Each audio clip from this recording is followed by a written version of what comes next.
This video shows you how to get started with jumping.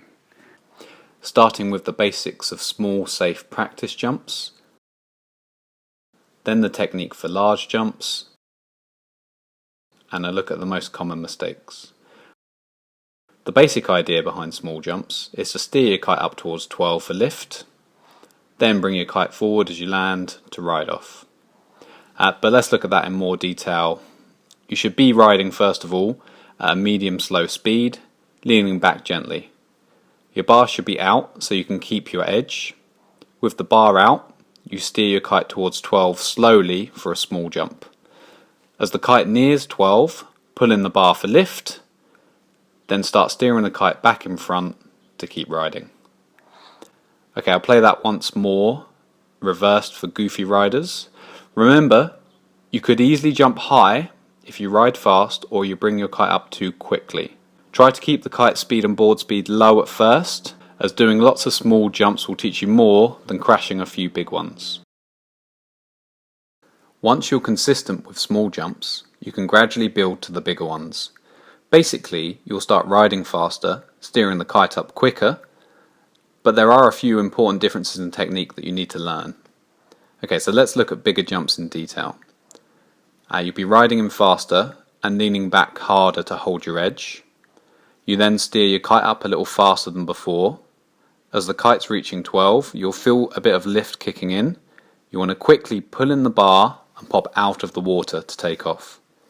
You should start gaining height quickly, and your kite may even pass 12 o'clock on bigger jumps. If you do get big air, it's important to then look up and stabilise your kite near 12 o'clock. A kite at 12 o'clock will provide you with the most lift.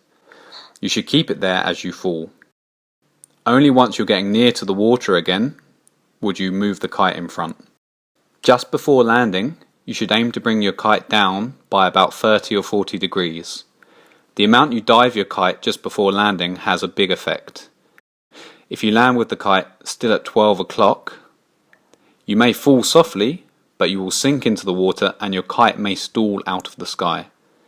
On the other hand, if you dive your kite too far before landing, you will lose lift and fall very hard. You're aiming for somewhere in between, trying to hit the green zone shown here. Okay, and let's see that again one more time, reversed for goofy riders.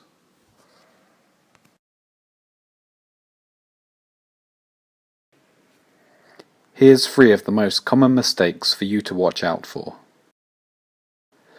Are you skidding or landing on your ass? This can happen a lot. It usually happens when people land with their board pointing crosswind or upwind. As you jump, you'll always start to travel downwind. So to land smoothly, you must also aim your board downwind. Try to point the way you're travelling. You should also make sure your back foot lands first. If the front lands first, you may find you nosedive into the water. Do you find yourself doing long, low jumps?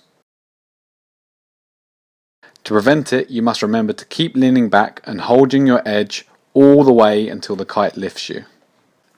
Do you start spinning involuntarily on large jumps? One way to minimize rotation is to keep your legs hanging below you. Having your weight low down creates a self-righting effect, a bit like having the weight low down on a boat or a rubber duck. And of course, having your weight spread out will slow rotation.